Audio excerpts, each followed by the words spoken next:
Okay. So Matthew chapter 22 verse 1 to 10, ito po ang sinabi. And Jesus answered, sabi po dyan, and Jesus answered and spake unto them again by parables and said, the kingdom of heaven is like unto a certain king, which made a marriage for his son, and sent forth his servants to call them that were bidden to wedding. And they would not come. Again, he sent forth other servants, saying, tell them which are bidden, behold, I have prepared my dinner, my oxen and my fatlings are killed, and all things are ready.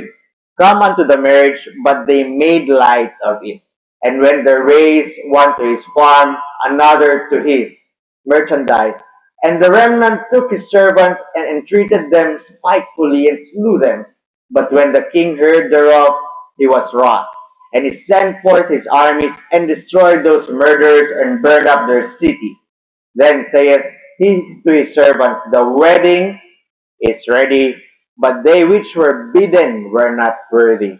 Go ye therefore into the highways, and as many as ye shall find, bid to the marriage. So those servants went out into the highways and gathered together all as many as they found, both bad and good. And the wedding was furnished with guests. At sabi nga po sa susunod po dyan, pag tinignan nyo po doon, many are called, but few are chosen. Sabi, many are called, but few are chosen. So, tayo po ay yumuko at para manalangin po. Panginoon, tulungan niyo po kami, Panginoon, na maintindihan po ang inyong mensahe. At Lord, bigyan niyo po kami ng lakas na Panginoon na maintindihan po at maisagawa po ito ng buong buhay po para po sa inyong kakaluwalhati, hindi po para sa aming ipagmamayabang. At Panginoon ko po, naway kung sino pa po ang hindi paligtas, naway makakilala po sila sa Panginoon. At Lord, at kung sino rin po dito, Panginoon, ang may mga problema, sana'y po, Panginoon, samahan niyo po sila sa mga problema nila at huwag niyo po silang pabayaan na malungkot lamang at mawalan po ng pag-asa. And we pray all this, Lord, in Jesus' name. Amen. Okay, kamali po ako hanggang 11 to 14 pa pala. Okay? 11 to 14 pa. Basahin ko na lang po, okay? 11 to 14 pa pag nakita dyan. And when the king came into the sea to see the guest, he saw that there was a man which had not a wedding garment. He saith unto him, Friend, how camest thou hither, not having a wedding garment? And he was speechless. Then said the king to the servants, Bind him, hand and foot, and take him away, and cast him into outer darkness. There shall be weeping and gnashing of teeth, for many are called, but few are chosen. So nandito po tayo sa many are called, but few are chosen. Hindi po natin masyadong na-discuss po o natalakay po ito last week tungkol sa many are called, but few are chosen. Sa Tagalog, marami ang tinawag, ngunit konti ang pinili. Okay, unang-una po sa lahat, yung first point po dito ay ganito.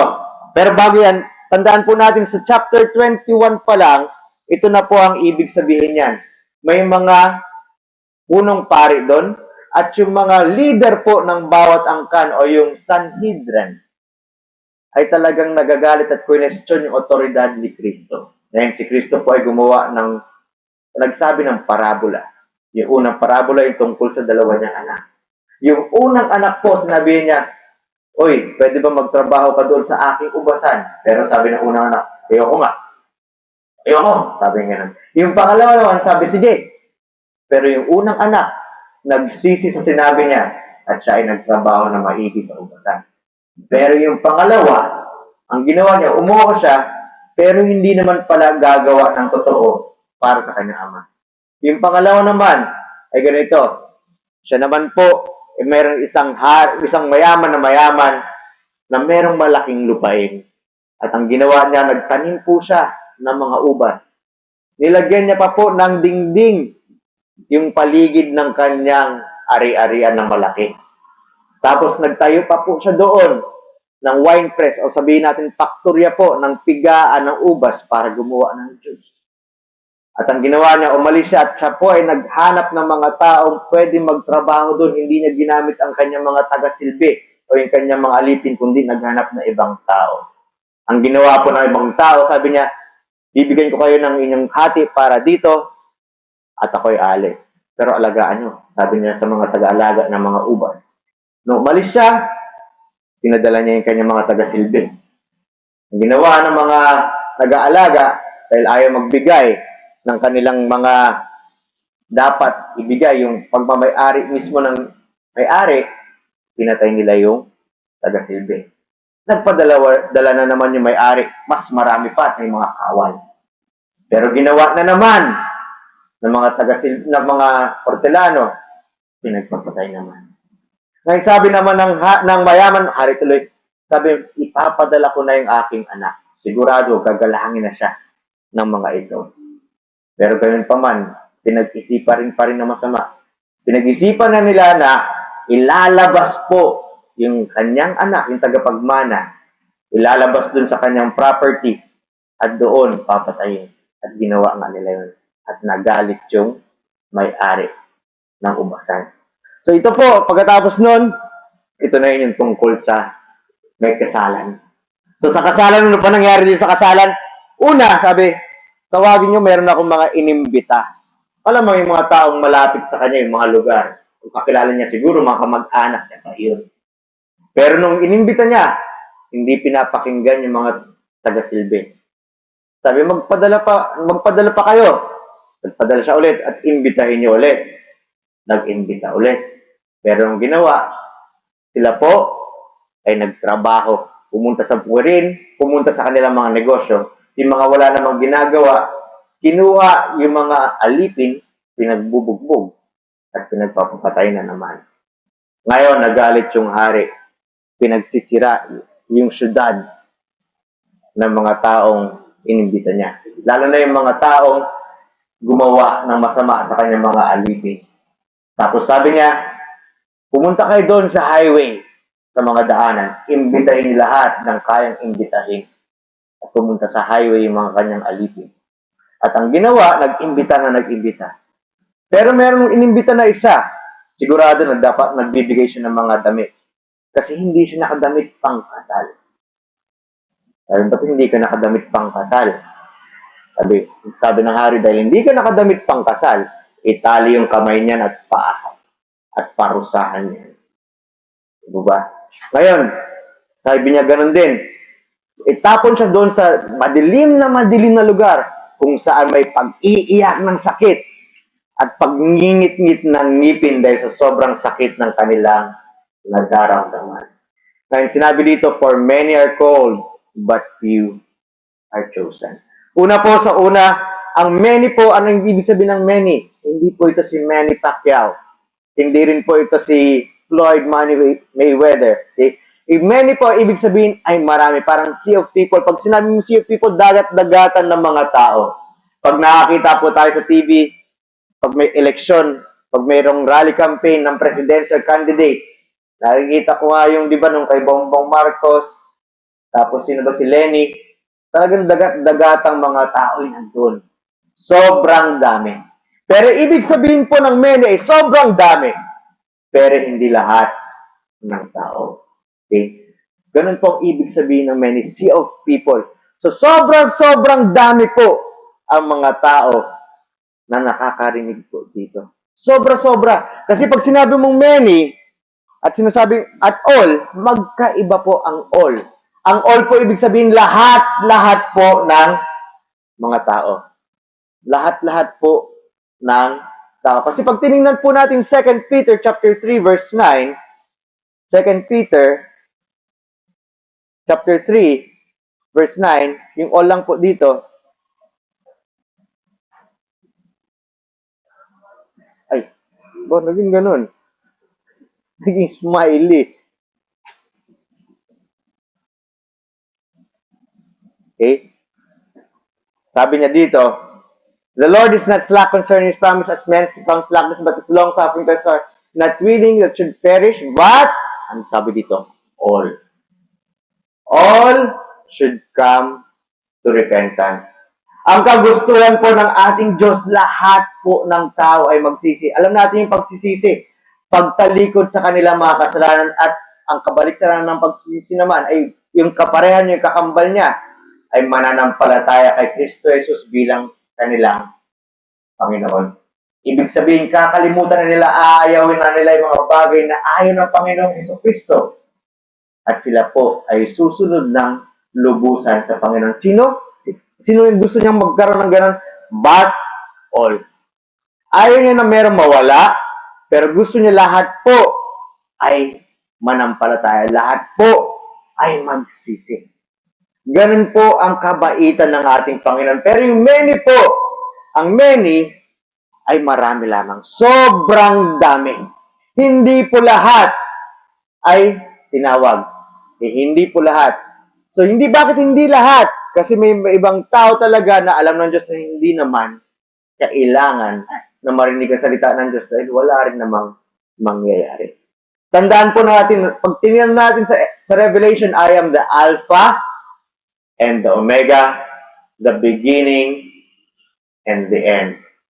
At sabi ng Panginoon, alam niya lahat ng mga bagay-bagay. Ibig sabihin, pag alam niya lahat ng bagay-bagay, siya ang simula at siya ang katapusan, dahil alam niya lahat ng hanggang katapusan, ibig sabihin, alam niya na kung sino talaga ang tunay na magmamahal sa Kanya at i-elect niya yung mga taong talagang magmamahal sa Kanya. Kasi ang batas po ng Panginoon, in short, sabi niya, di ba, dapat mahalin natin yung Panginoon. Pero may batas siya kung sino yung maliligtas. Kung sino man ang manampalataya kay Jesucristo ay ang magkakaroon ng buhay na walang hanggan. Alam niyo po yung ating Panginoon ay hindi sa pilitan sa mga tao. Hindi siya namimilit pero makulit. Makulit sa magandang paraan. Isipin mo ilang beses ka na nakarinig ng mensahe tungkol sa kaligtasan hanggang ikaw ay talagang sumuko na sa ating Panginoong Jesucristo. Ganun po yun. So, ibig sabihin, alam niya kung sino yung babalik sa Kanya at alam niya rin nung hindi. Bakit naman tinawag pa rin yung iba kahit hindi naman babalik sa Kanya? Kasi gusto ng Panginoon na malaman na yun talaga ang Kanyang ugali. At gusto niya lahat ng tao ay maligtas. Ngayon, yung ibang tao, sadyang sobrang sama na talaga ng ugali, sabi niya, wala namang mangyayari. Pero at isa pa, para makita ng mga tunay na nagmamahal sa Kanya, yung tunay na nanampalataya ang pinagkaiba ng sumuko ng buhay sa ating Panginoon at tinanggap si Kristo Jesus bilang Kanyang Panginoon sa mga hindi tumanggap. Kasi malaki po ang pagkakaiba ng bawat isa na yan. Kaya sinabi pong many. Isipin nyo, sa atin dito, ilan yung nakakarinig po ng salita ng Diyos? Ilan na po ang naikutan natin dito? Ilan na ang pinagbibigyan natin ng mga tracts na katulad po nito? Tayo po ay ginagamit ng Panginoon para dito, hindi po tayo yung namimilit sa tao. Pero konti lang ang tumatalima dito. Iba dyan, ilang beses mo naman bibigyan. Minsan, kadalasan, by experience, hindi naman lahat ng churches, no? Kung sino pa yung matitigas yung ulo, sila pa yung talagang nananampalataya sa Diyos. Hindi naman lahat kasi, siyempre, mga dalaga natin dito, mga mayumi, mga mga mahihain nga eh. Pero karamihan sa atin, makukulit talaga. Si Mang Jaime nga eh, naubusan na ng buhok sa atin. Joke lang mo. Para magising na. Alam ko naman dito si Mang Jaime. Okay? Bigyan natin yan ng monodixil para tumubo na yung mga buhok. Okay? Anyways, ganun po. Isipin na lang po natin sa sobrang pagmamahal ng Diyos. Kailangan pong malaman ng mga tao. Kailangan niya ipakita sa mga tao kung paano siya mamamatay. Ang dami-daming mga Hudyo, ang dami-daming Samaritano, o maraming mga Israelita ang nakakita ng kagandahan ng loob ng Panginoon, kung gaano kalakas yung kapangyarihan ng Diyos. Ang dami-dami milagro ni Jesus, pero ilan lang po ang lumapit sa ating Panginoon. Ibig sabihin, ang gusto natin ipunto dito yung sea of people, yung dinami-dami ng mga tao na nakakaalam na si Kristo Jesus ay Panginoon at alam siya ang tagapagligtas ay sobrang dami. Kaya nga po hindi enough o hindi sapat na sinasabi natin na alam natin na si Kristo ang Panginoon. Kasi ibang kaiba yung alam natin na si Kristo ang Panginoon, na ang relasyon natin sa Kanya ay siya ang ating Panginoon. Kasi pag sinabi, hindi, Panginoon ko yan si Kristo ulit. Nung tinanggap natin si Kristo bilang ating Panginoon, ay tayo pa mismo ay talaga ang naghabol-habol. Dahil alam natin, hindi tayo karapat-dapat para sa ating Panginoon. Ngunit ang ating Panginoon ay ready lagi para sa atin. Kaya ganun po, hindi po nagkaiba simula't simula sa pool. Sa panahon pa lamang nila Adan. Sa panahon nila Adan, lahat ng mga lahi ni Adan, lahat na pa rin tayo ni Adan, ay alam tungkol sa Diyos. Dahil first hand, nakakausap ni Adan at ni Eva ang Diyos nung na sila pa ay nasa paraiso hanggang sila po ay naparusahan. So nasasabi nila sa kanilang mga anak hanggang sa kaapo-apuhan nila na totoo ang Diyos. Pero sa dalawa niyang anak, na una, si Cain pinatay si Abel. Nagkaaroon ulit sila ng isang anak, si Seth. At si Seth yung nagpatuloy na maganda at nanampalataya sa Panginoon. Kukunti lamang nanampalataya sa Panginoon. Isipin mo noon po noon, talaga ang dami-dami na nakakaalam ng salita ng Diyos. Ginunaw yung mundo, binaha, nagkaroon, si Noah na lang at saka kanyang pamilya, lahat sila alam kung sino ang Diyos. Ano nangyari na naman? Nakalimot ang karamihan ng Diyos-Diyosan pa. Nagkaroon ng hari yung Israel. Ayaw na nila yung Panginoon yung naghahari sa kanila. Gusto nila taong hari. Hindi mo alam kung bakit kanilang namumuno na sa kanila yung Diyos na mismo. Kung tayo ang dito sa ating bansa, ang Diyos mismo ang mag-uutos sa atin, blessing na blessing yun. Kasi walang makakapag-api sa atin basta talagang tayo ay nananampalataya sa Kanya at sumusunod sa Kanya. Walang makakapag-api sa atin. Isipin nyo, Israel, tapos sino yung Panginoon, sino yung hari nyo? Ang Diyos. Hindi nyo man nakikita, pero lagi kami napoprotektahan. At pinakita pa nga sa kanila, di ba? Itinawid sila sa dagat, hinati yung tubig sa dagat. Nakatawid sila. Nung sila po ay nasa walang kabihasnan, pag mainit na mainit, sinusundan sila ng kaulatan. Pag sa dilim ng gabi, dahil sobrang lamig naman po sa disyerto sa gabi, may apoy na mataas na mataas para bigyan sila ng liwanag at init sa gabi. Sa 40 years po ng paglalakbay nila, yung mga damit po nila hindi nasira. Sa atin, 1, 2, 3 taon, luminipis yung damit natin, kinakain ng mga insekto, ng ipis, at kung ano-ano pa. So, ibig sabihin, ang dami-daming nakakaalam doon sa Israel na ang Diyos ay totoo. Pero alam nila na ang Diyos ang totoo, ilan pa rin, di ba? So, dito tayo sa second point. Ay, sa first point dito, no, ilan pa rin ang hindi nanampalataya. Sa first point, Acts chapter 1 verse 8, kaya po tayo tinawag. Fast forward, pagkatapos ng pagkapatay ni Kristo, wala nang pinagkaiba noon pa hanggang ngayon. But ye shall receive power. Sabi, kayo ay magkakaroon ng kapangyarihan, sabi ng Panginoon. After the Holy Ghost is come upon you. Pagkatapos na ang banal na Espiritu ay mapapasa inyo.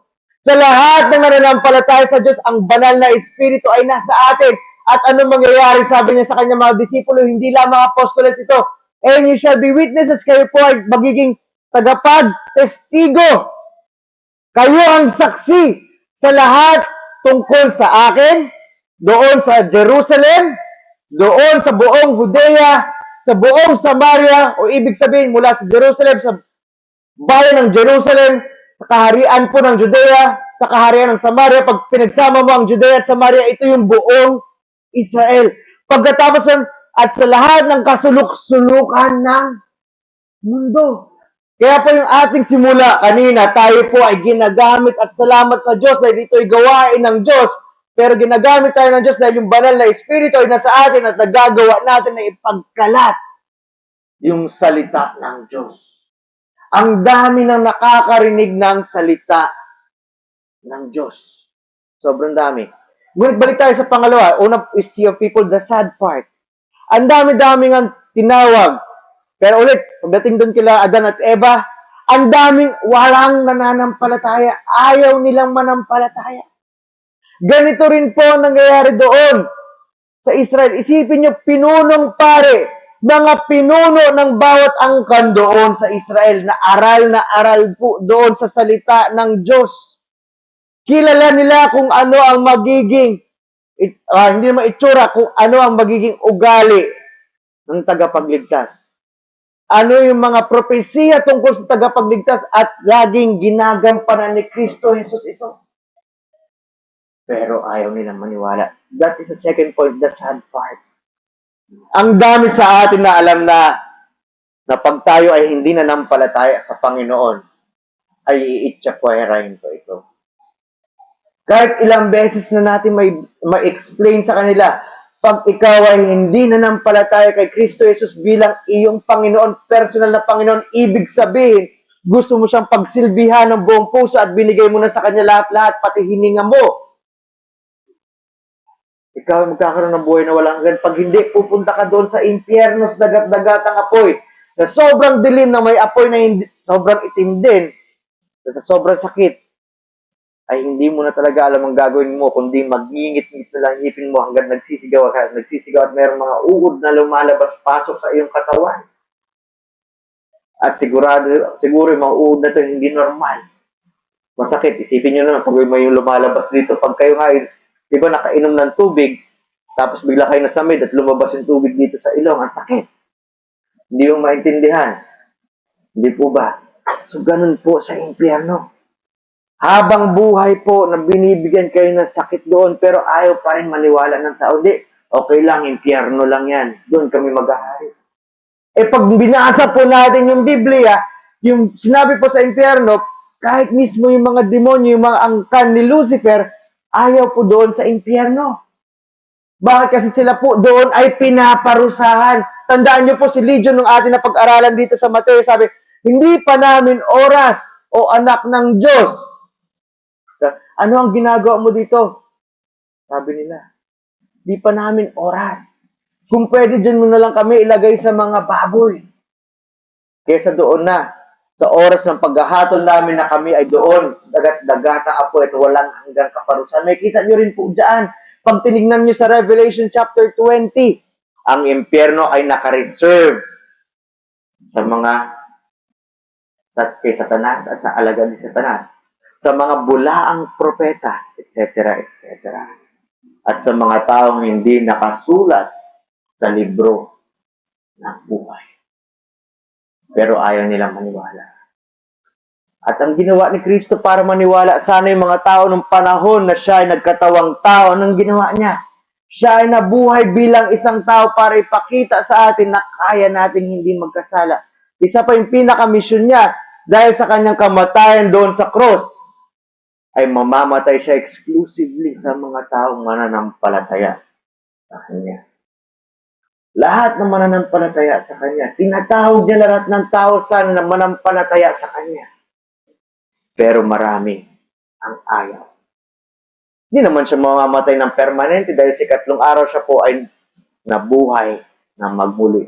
At eternal po, eternity yun, everlasting po siya nabuhay ang ating Panginoon sa Kristo. Siya ay Diyos na nagtunay nagkatawang tao. Siya ay Diyos talaga. Ngunit kailangan magkatawang tao lamang para sa ating mga kasalanan. Nagutom, nalungkot, tinukso, lahat yan nangyari sa Kanya. Ang isa lamang na hindi nangyari sa Kanya ay nagkasala. Ni isa. Kahit sa isip man lang, hindi niya napag-isipan ng masama ang isang tao. Para lamang sa atin. Pero ayaw pa rin ng mga tao. Isipin ulit natin yung parabola dito sa Matthew chapter 21. Sa dalawang anak. Yung isa na masama na ayaw sumunod sa kanyang ama, nagsisi. Pero yung isa na alam na mabagsik yung ama, na pwedeng magalit yung kanyang ama, umuo lamang. Pero walang ginawa. Yung pangalawa naman, tinatawag po yung mga tao para doon ay magsilbi sa kanilang ubasan. At kailangan lang, ito yung tungkol sa mga leader na yun tungkol sa mga leader, na kailangan nilang ilang ibalik yung para sa Panginoon. At bibigyan sila ng pribilehiyo ng Diyos ng gawain niya mismo. Kasi yung Diyos doon, nire-represent po iyon ng may-ari ng ubasan. Sabi niya, parang katulad ko, kayo muna ang mag-asikaso ng aking ubasan. Representante ko kayo. Pero umabuso po Isang reminder po yan na dapat hindi tayo umabuso na tayo ay isang Kristiyano. Kasi ang isang Kristiyano ay nagmamahal sa bawat isang tao, yung pagmamahal na agapao. Yung gusto natin silang maligtas, hindi yung gusto natin silang masaktan. Amen? Yun po yun. Nakakalungkot, ilan na kaya ang naligtas sa pinagsasabihan natin? Ilan na kayo naligtas sa pinagdarasan natin? Marami tayong pinagdarasan na para sana maligtas. Maraming. Sobrang dami. At hindi lang sigurado sa isang tao lang yan dahil special siya. Pero minsan meron isang special na tao sa ating buhay dahil mahal natin sa buhay. Siguro malapit natin kaibigan, asawa siguro natin, o kaya ito siguro ay mga kapatid natin, pinsan, kamag-anak. At ayaw natin silang pumunta na impyerno. Pero nakakalungkot, ayaw pa rin. Alam niyo po kagabi, nung umuwi ako, maaga-aga yata ako nakauwi. 9:30 nakauwi ako. Sa bandang Saging po, sa Bataan, medyo nag-traffic. Pagkakita ko po, yung pick-up, nasa tamang lane, wasak yung bumper. Wasak din dun yung hanggang sa bago kanyang pintuan. Wasak na wasak. Nung umabante pa ako konti, maraming ambulansya. Kaya dumarating na ambulansya na eh. May mga first aid na konti eh. Nakita ko isang lalaki. Nakasinelas. Nakadapa na ng gano'n. Nakaganon yung mukha. Putol lang isang paa. Patay. Ganun lang kabilis ang buhay. At nung tinignan ko yung buhok, yung parang itsura mo, ang bata pa. Wala pang 30 siguro yung tao na yun. Nakakilala kaya siya sa Panginoon. Pinagpipray ko sana buhay pa kasi kung dumaan yung motor ko, umaagos pa lang yung maitim na dugo. Paagos pa lang, hindi pa masyado lumalagpas sa kanyang katawan. Ganito pa lang, wala pa isang metro. Sabi ko, sana buhay pa.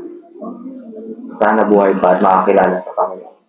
Kasi kapag yun ay namatay, naligtas, wala tayong pag-aalalahanin. Paano pag hindi paligtas? Diretso yun sa dagat-dagat sa ato. Katulad po doon sa nangyari kay Lazarus at sa mayaman. Nung namatay sila, nagising na lang yung mayaman, nasaan siya sa impyerno. Nakita niya si Lazarus sa doon kasama ni Abraham sa masayang lugar. Kasi nanampalataya yung pulubin. Pero yung mayamang tao ay hindi nanampalataya. Yun po ay patunay na walang purgatorio. Isipin niyo wala na. Pagkatapos ng buhay natin dito, o pag nag-rapture na, wala na. Blessing pa, pag-rapture, mga matitira dito, ay tunay pala yung Panginoon. Mananampalataya na ako sa Panginoon. Kasi nga lang, dadaan sila sa paghihirap dito. Kasi hindi sila naligtas bago yung rapture eh. Pero kayo pa man, may pag-asa pa. Eh paano yung biglaan na lang ang namamatay? Karami na akong klase namatay, 40 anyos pa lang ako, 18 anyos pa lang ako, may namatay na akong klase. Siguro sa inyo rin, meron na. Si Eto ay 21, ba? 22 ka na? 22, kalibre 22 ka pala. O, putok ka na. Ready na. So, gawin pa man, nakakalungkot. First point, sea of people, ang dami-dami nakakarinig. Pangalawa, nakakalungkot. Konti lang tumatanggap. Konti lang ang tumatanggap sa ating Panginoon. Kaya sinabi, many are called, but few are chosen. Pinipili ng Panginoon. Ibig sabihin, di ba, pag nakita niyo sa Bible, maraming elect. Hindi ko na sinama elect dito. Magiging para tayong Sunday school na niya. Ang ibig sabihin na election, pag nag-election, tayo ba ang namimili? Siyempre, sino yung pinipili natin yung napupusuan natin? Ang pinipili ng Diyos yung talagang susunod sa kanyang kagustuhan na manampalataya kay Kristo Jesus bilang kanyang tagapagligtas sa Panginoon. Kahit sila Abraham po, kahit sila Adan, pag tinignan nyo sa Hebrews chapter 11, paano sila naligtas? Sa pananampalataya doon sa tagapagligtas.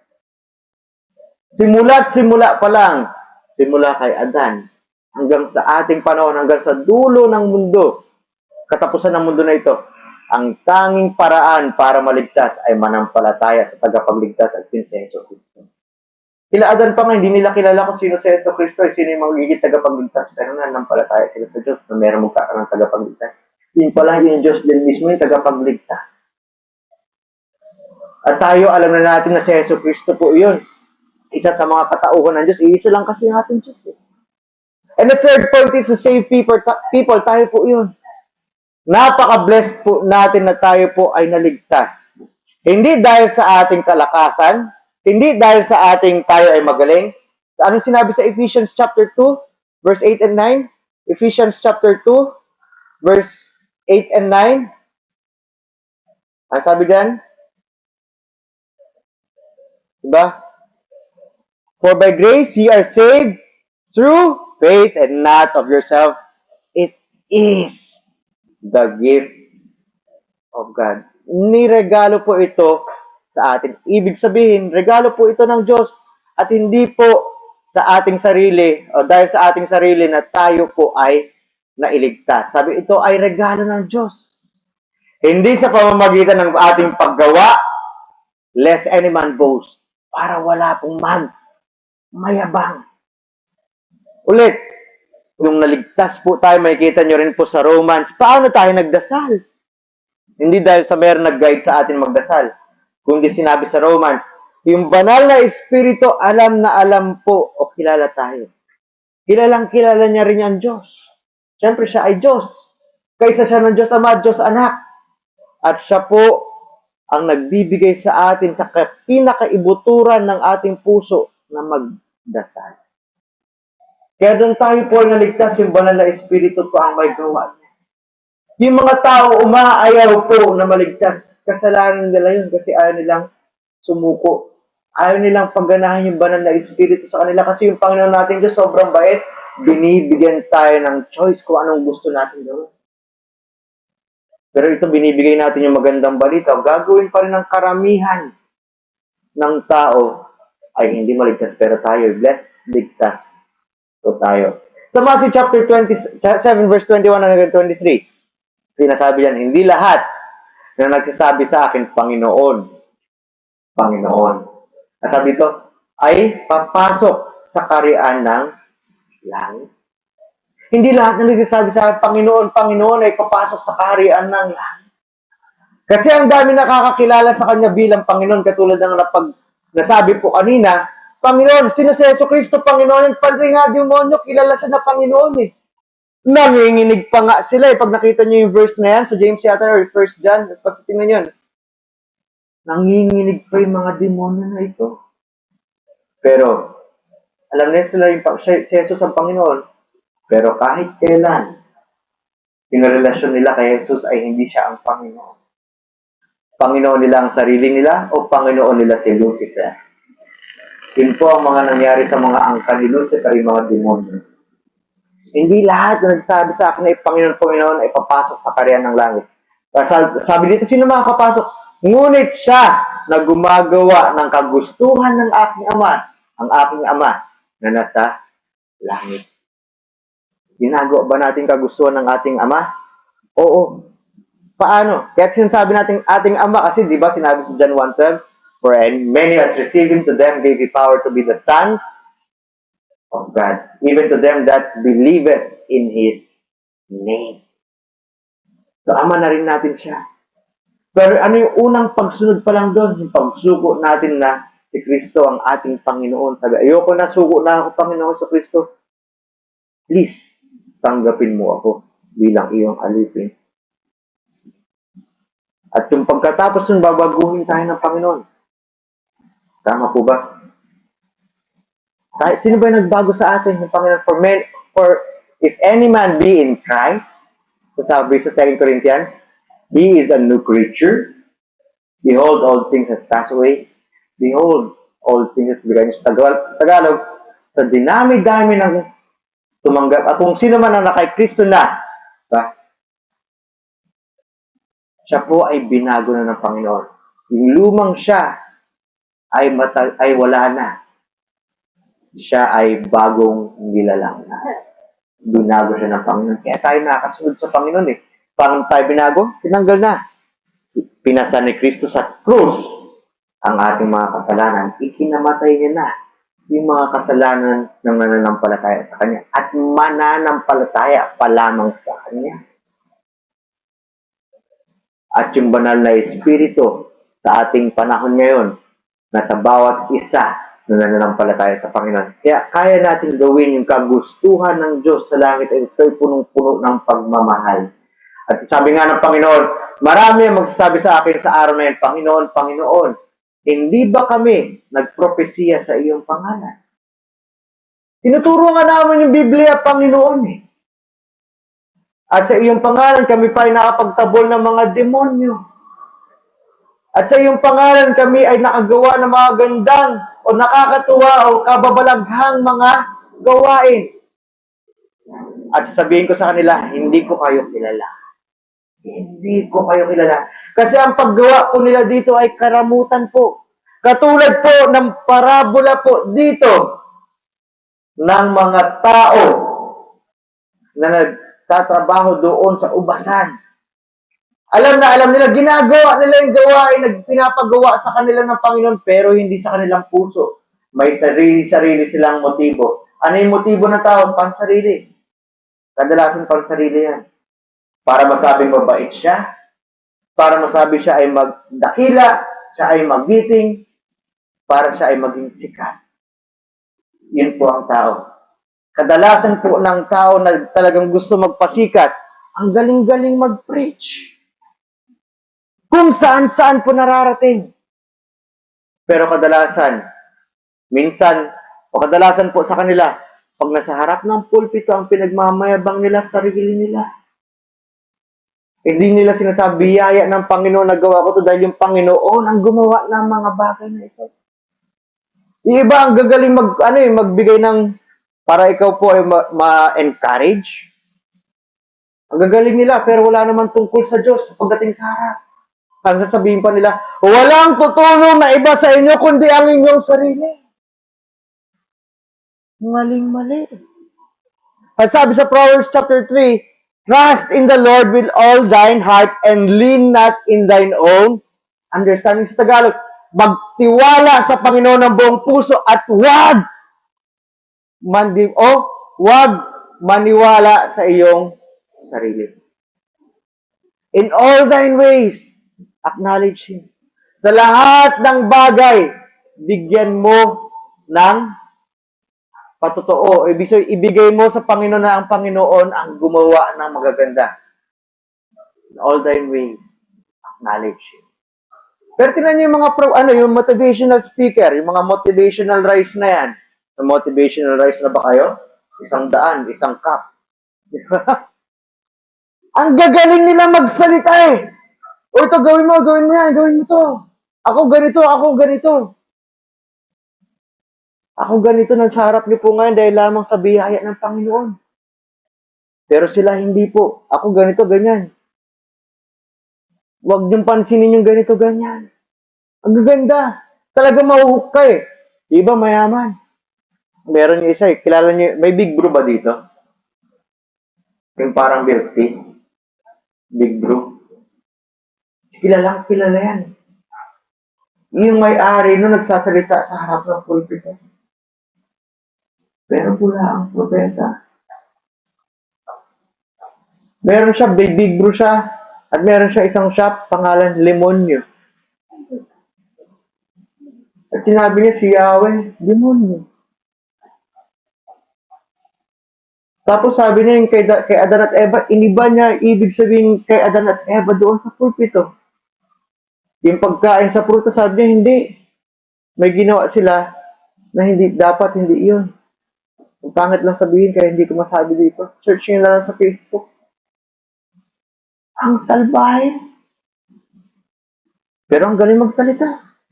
Ang dami napapahanga. Kasi yumaman bigla. Sabi niya, ganito ako yumaman. Tandaan natin, hindi pinipigilan ng Panginoon na tayo po ay yumaman. Pero para saan ba ang yaman natin? Si Abraham po, hindi niya naman ginusto na sumobra yung yaman niya, pero sa kagustuhan ng Panginoon, siya po ay pinayaman ng Panginoon. Kasi alam ng Panginoon kung ano yung pananampalataya ni Abraham. Na lagi sabihin kung hindi lamang sa Diyos, hindi mangyayari ito. Si Job sobrang yaman at alam niya sa Diyos lahat yung yaman na yun. Sabi niya, pinanganak ako, walang saplot, pinanganak siyang kalbo, babalik siya sa walang saplot. Kung gustong gawin ng Panginoon na tanggalin lahat ng nasa kanya, okay lang.